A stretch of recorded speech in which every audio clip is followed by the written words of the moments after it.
Welcome to Princess Petals and Fairy Dust Florals.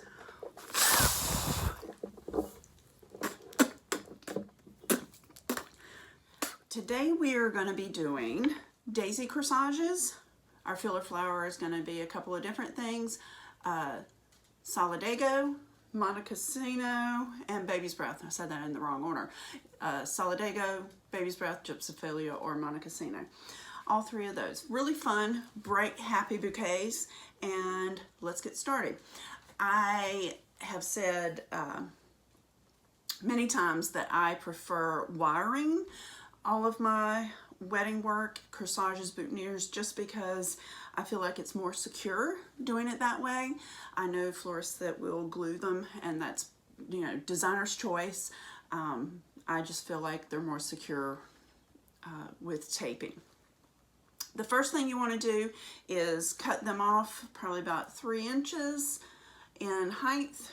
You can do a little less depending on what you like to work with. Then you want to take your wire, probably 18 gauge, and remember, the higher the gauge, the smaller your wire, the lower the number is, the fatter your wire is. Little opposite of what you would think it would be, but welcome to the floral industry. To save wire, you know, I cut it in half and then I cut it again in half just because I don't need all that wire, and you know, that's just personal preference as far as not being wasteful. You're gonna want to take your wire, you are gonna shoot it up into your, right up in the calyx there, all the way up. You are going to then want to take it and completely bend that over.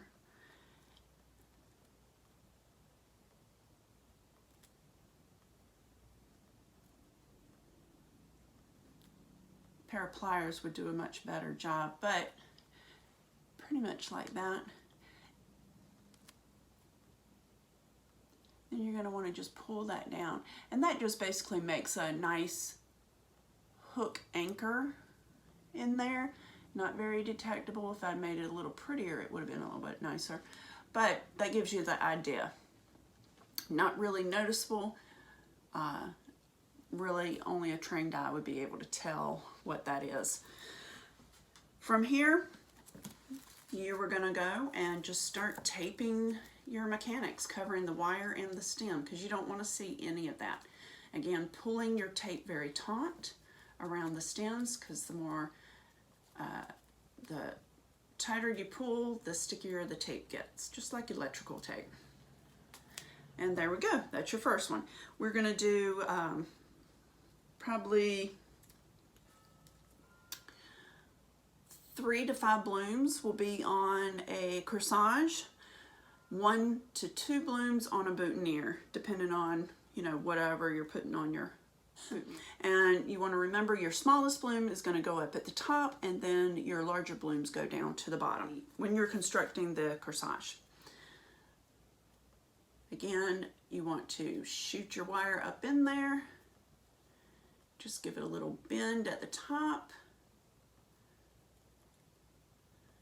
Kind of like a little shepherd's hook.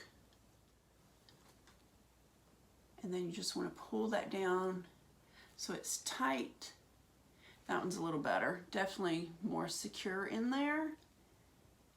Definitely more invisible as far as being able to see it. I did that one much better.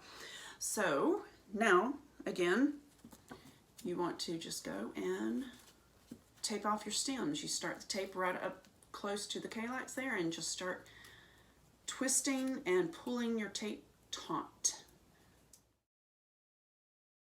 Covered and smooth look when you're covering them. Not all flowers you are going to do the shepherd's hook wiring. That's definitely in daisies. You could do it in carnations, not necessarily. Orchids, another flower that's a very tedious getting it through the orchid. We'll cover that at a later video just because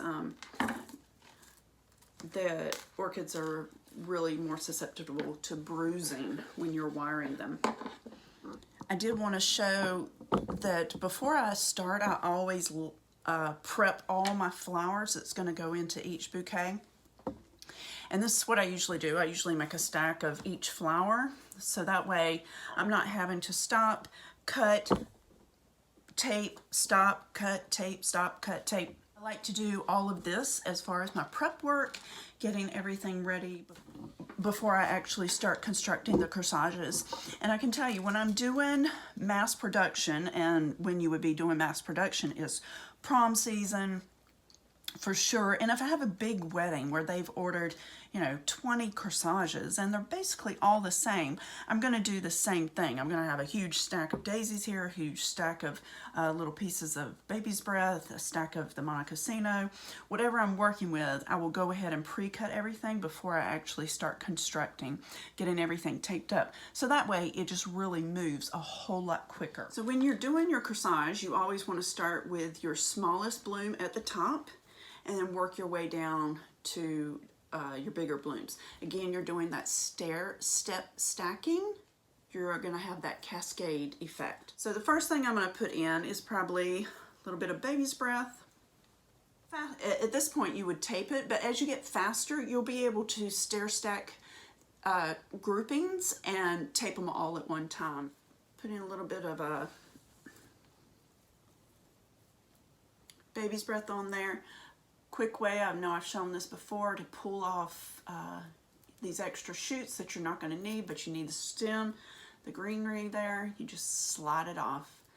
That works really well with Montecasino, Solidago, a couple other different flowers. So basically, when I'm teaching this to my students, I say you're just going to make boutonniere clusters, and then you're going to cascade them down together. I'm also going to be using, see your Solidago, take it and pull it there like that. I'm going to also be using a little bit of Solidago just because I like yellow and it's a very happy color. And then we want to tape that off.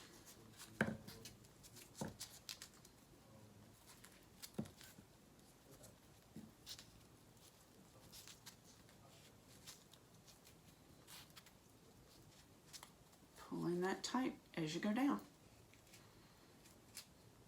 And you don't necessarily have to tape everything all the way down at this point. You're just wanting to get them clustered together.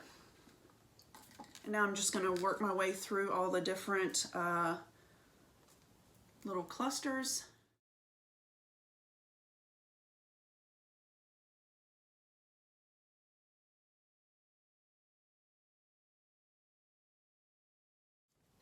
Now that I have all of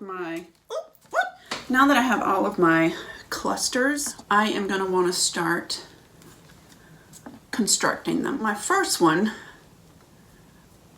is going to be your top, which is the lily's the top one, and my daisy is the smallest one. I did add a couple of the little daisy blooms up here just to give it some character. I'm going to go ahead and put a piece of this greenery on the back, and it's going to be lower than all my blooms, but if you can see, it's just a little sneak of color back there, and that's all you really want, is just a little teeny tiny bit of color, whether you're using fresh or silk.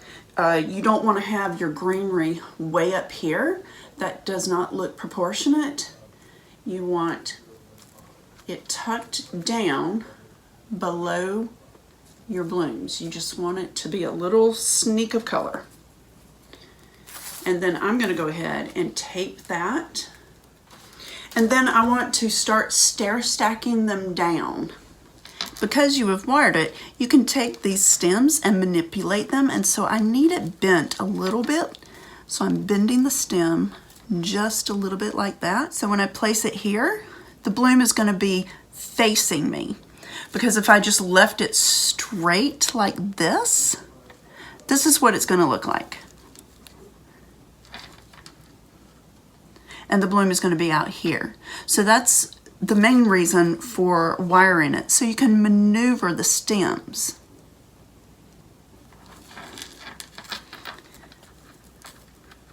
See, you want to give it a slight bend so that the bloom is facing out.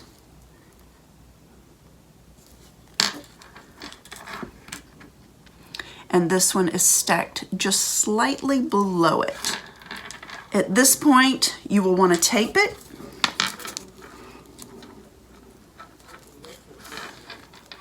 That way it just locks it right in place to where you want it. Again, once you have been in the industry for a while, you will be able to just go and stack them all together and tape them all at one time. And that just comes with practice. My next bloom, I'm going to put right here, just slightly. It actually looks like it is directly below this one, but catty corner to this.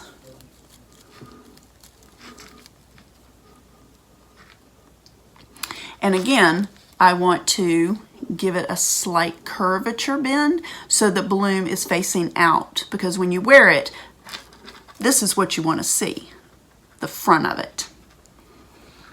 And then you'll want to tape that one. Then from here, I want to put my fourth bloom, which is a little bit smaller, and that's okay.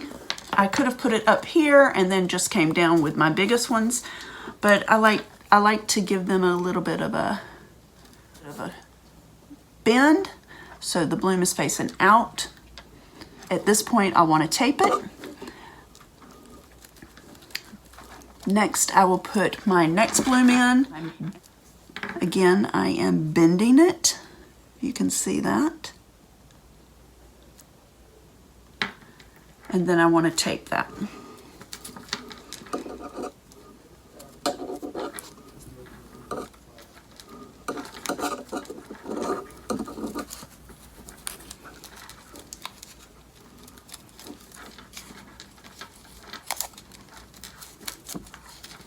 You want to make sure you are pulling all your tape taut, so when you're finished, you're going to have this really smooth taping across the back of it. And now if you can see, it's kind of starting to give me a little bit of an arc, and that is actually what you want. You want to have this arc here, because that is how the natural curvature of the shoulder and shoulder blade is, and that's where the corsage will sit.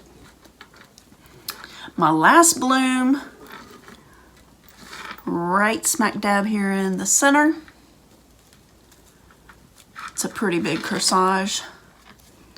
As you can see, there's that curvature that we have right there, and that's what you want.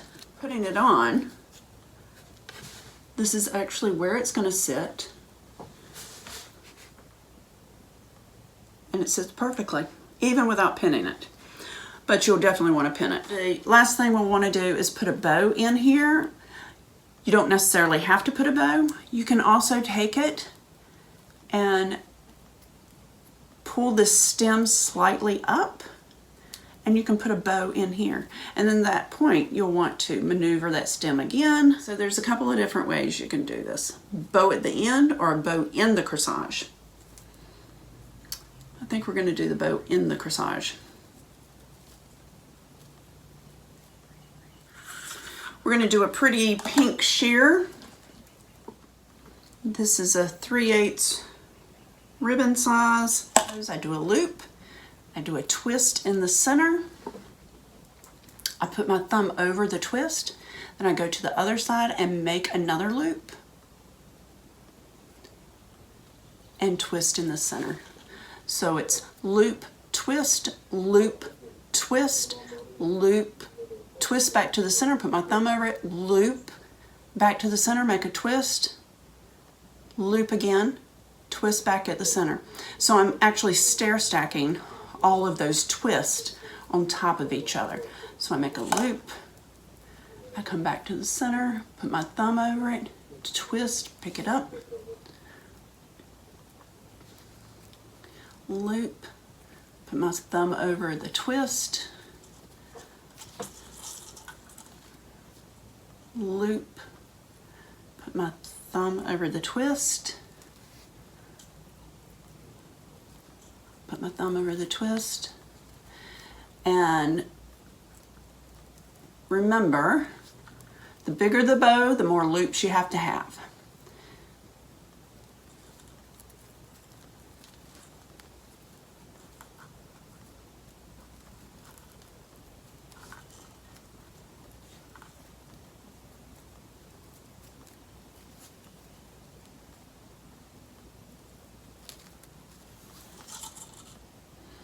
I've got 1, 2, 3, 4, 5, 6.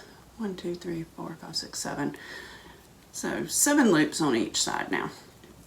Then if I want to have a tail, I'm going to pull out a piece a little bit longer, bring it up,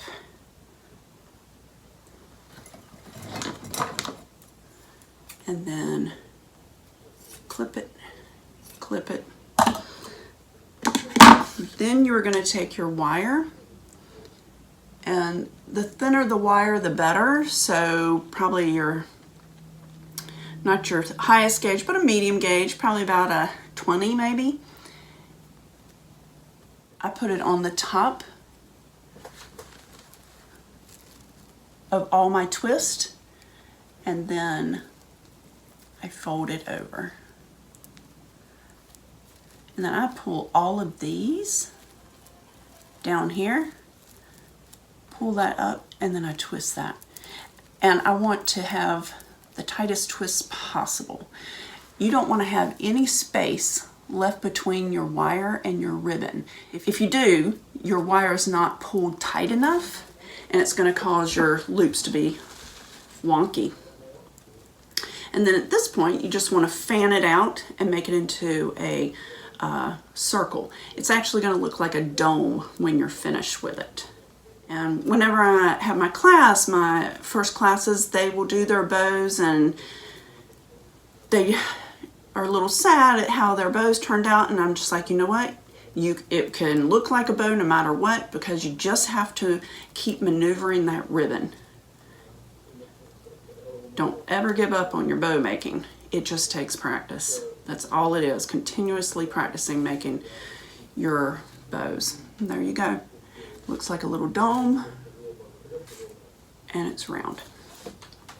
And at this point, I want to go in and I want to put it in between here.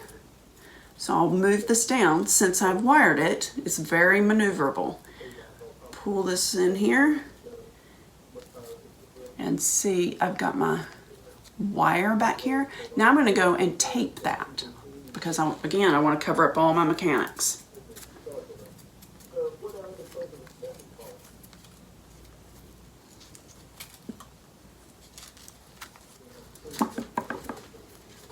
And I'm not really liking the long streamers on this one. I could leave them, you know, it's really designer's choice. Don't necessarily have to, but I am gonna snip them so they're a little shorter. There we go.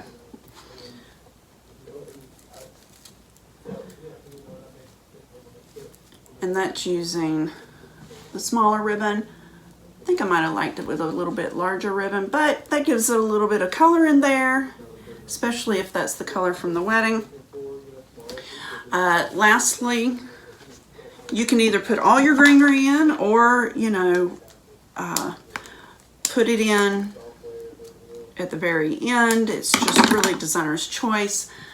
At this point, I like to go in and just put another little piece of greenery back there, because it helps cover up, as you can see, my stems. Not that anybody's going to really be looking at the sides, and it's not going to be very visible by any means, but I do like to just cover up as much as possible. I just like to really have a really finished, refined look.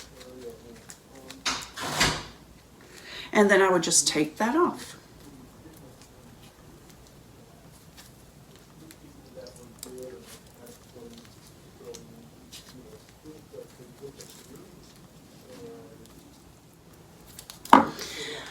At this point, there's a couple of different things you could do with these. A lot of florists will take it and do like this little curly Q down at the bottom. I personally feel like that's a little old school. I like to have everything very crisp, clean lines, and so I go in and I just snip it, so, you know, at a little angle, and then I'm finished. You don't want to, if you're snipping it, you don't want to have this longer than the actual corsage. There we go. That is the wiring taping technique for using daisies. Like and subscribe below. If there's any ideas that you would like to see as far as design, shoot me a message and I will love to do any design ideas that you might have. Until next time, sparkle on.